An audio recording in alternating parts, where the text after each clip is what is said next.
Hi and Assalamualaikum. My name is Norbalkis Shafina binti Shahrul Nizam. Today I will present my research proposal titled A Study of Social Media Addiction Among Students. Let's see my chapter 1, Introduction. Globally, there are over 5 billion social media users, representing 60% of the world population. So this platform dominates communication, entertainment, and information sharing.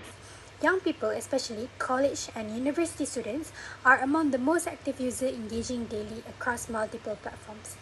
However, overuse has been described as a behavioral addiction with symptoms such as compulsive checking, strained relationships, and mental health issues. Studies show that 18.4% of students worldwide are addicted, with ASEA reporting the highest prevalence. So this study is significant because it helps students recognize unhealthy usage pattern, raises awareness of the consequences, and provide insights for future initiatives. My research focuses on 3 key factors, which is social media usage, engagement, and peer influence. Moving on to problem statement, social media is deeply embedded in student life, but addiction is emerging as a behavioral issue. It is characterized by excessive engagement, persistent preoccupation, and negative impacts on academics, daily functioning, and relationships. So the underlying problem is that students spend increasing amount of time on platform, leading to compulsive use despite negative outcomes. There are 3 contributing factors. The first one is social media usage, where prolonged exposure predicts addiction and is linked to academic decline and distress. And the next one is engagement, where active behavior like posting and commenting reinforce compulsive use through instant gratification. And then the last one is peer influence, where peer pressure and group conformity normalize excessive use, intensifying addictive patterns. So again, university students are among the most active social media users, but this high engagement often leads to compulsive patterns of use.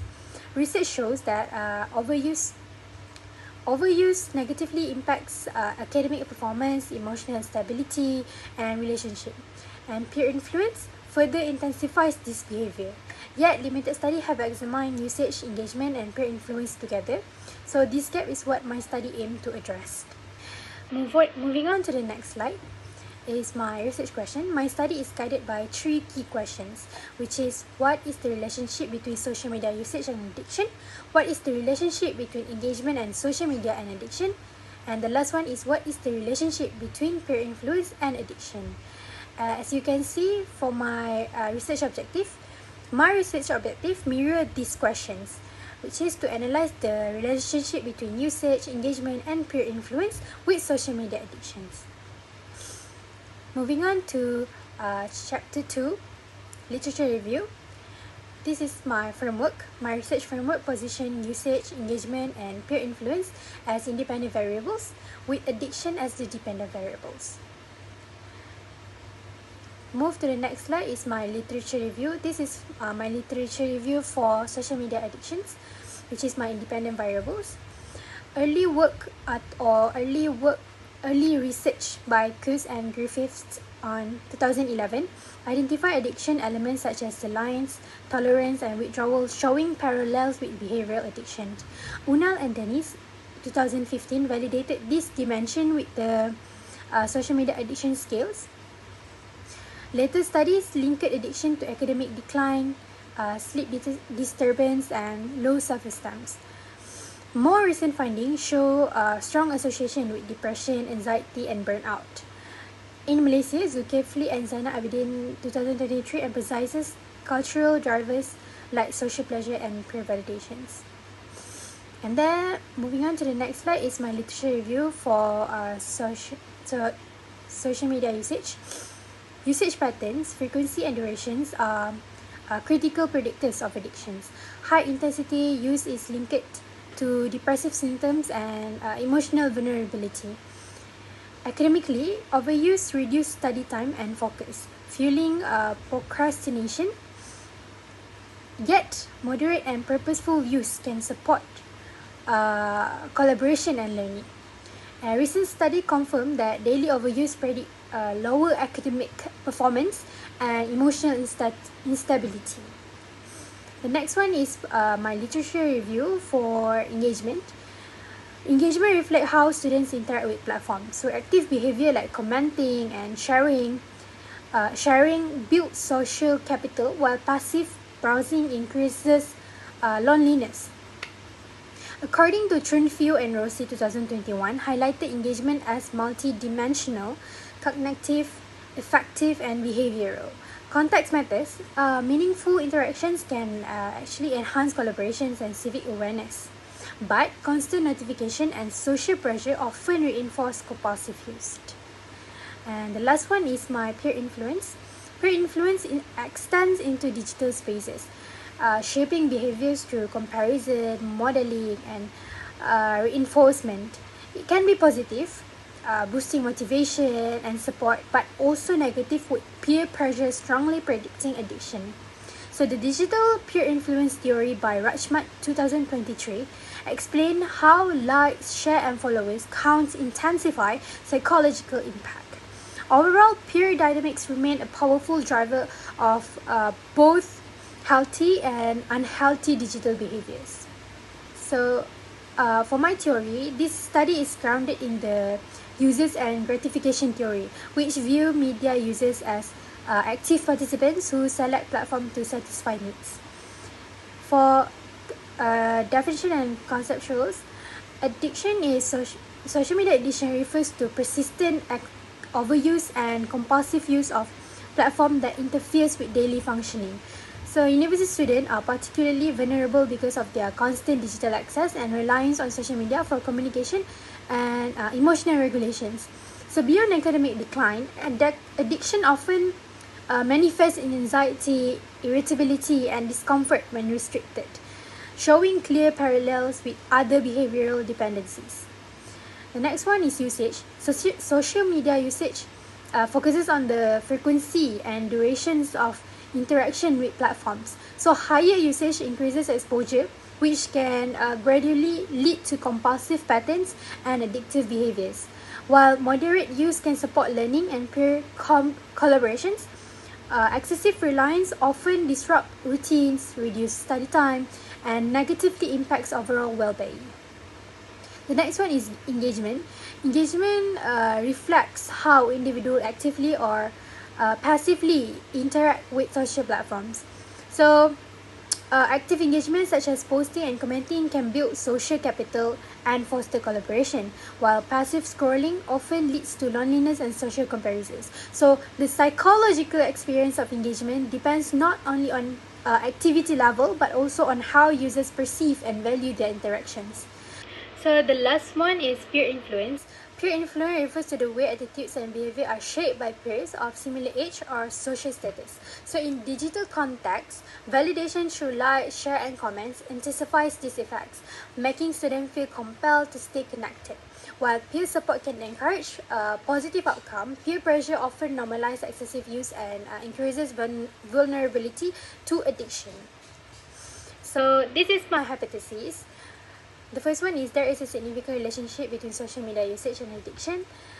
The third one is there is a significant relationship between engagement and addiction. And the last one is there is a significant relationship between peer influence and addictions. Moving on to chapter 3, methodology. For this study, I use a quantitative research design. So this approach is suitable because it allows me to measure variable, apply statistical analysis, and report result in a structured way, as Creswell 2008 explained. So for sampling, I apply probability sampling using simple random sampling. So this means every student in the population have an equal chance of being selected, which increases the reliability of the findings. So based on Israel sample size determination table, with a population of about 22,000 students, the required sample size was 204 respondents. This ensures the data collected is representative and precise, with a margin of error of about plus minus 70%. So for this study, the target respondents are undergraduate students, as they are among the most active users of social media platforms. So the research will be conducted in two phases. First, the pre-test carried out at University Kuala Lumpur, Malaysia, Institute of Information Technology, which is UNIKL MIIT, with the populations of over 22,000 students. So from these, 100 respondents were selected to test the clarity and reliability of the questionnaire. So these steps ensure that the instrument was suitable before moving to the actual data collection. Second is the actual data collection itself. It will take place at Multimedia University Cyberjaya, which has a student populations of about 22,000. Based on Israel's sample size determination table with the precision level of plus minus 70%, just like I mentioned before, the required sample size was 204 respondents. So this sample was chosen to provide reliable data for analyzing the level of social media addiction among university students. So by focusing on these two groups, the study ensured that the findings are both valid and representative of the students' population. So next slide is my data collection process. So as you can see, phase 1 was identifying the population and samples. So the target population has been chosen, which is university students who are active social media users. The pretest will be done with UNIKL MIIT undergraduates, while the actual study involved MMU Cyberjaya undergraduates. And the phase 2 was the sampling process. For the pretest, 100 students will be selected to check the clarity and reliability of the questionnaire. For the actual study, 204 students were chosen based on Israel's sample size table, with the precision level of plus or minus 7%. And then phase 3 involved preparing the questionnaire. It was developed using established measurement scales for social media addiction, usage, engagement, and peer influence. And then for phase 4 was distribution itself. The questionnaire will be shared online through Google Forms using WhatsApp, email, and social media to ensure easy access and wide reach. Finally, phase 5, it will be data recording. Responses will be automatically compiled in Google Sheet, which help organize data systematically, reduce errors, and prepare it for analysis. So this is my research instruments. So in this study, the instruments were adapted from established and validated skills to ensure reliability. So for the dependent variable, social media addiction was measured using the social media addiction scale developed by Tutkun, Unal, and Denise in 2015, which include 41 items. For my independent variable, 3 scales were used. So the first one is my first independent variable. I'm using the media and technology usage and attitude scales by Rosen al. 2013 with 30 items to measure social media usage. And then the second one is to measure engagement. I'm using social media engagement scale for adolescents by Ni al. 2020 with 15 items. And then the last one is the online peer pressure scale by Yates 2023, also with 15 items to measure peer influence. So all items were measured using a 5-point Likert scale ranging from 1 strongly disagree to 5 strongly agree. So this format makes it easier to capture respondent attitudes consistently and allows for meaningful statistical analysis. In conclusion, this study examined how usage, engagement, and peer influence contribute to social media addiction among students. So by identifying this relationship, it aims to raise awareness, encourage healthy digital habits, and provide insight for future research. Thank you. That's all from me.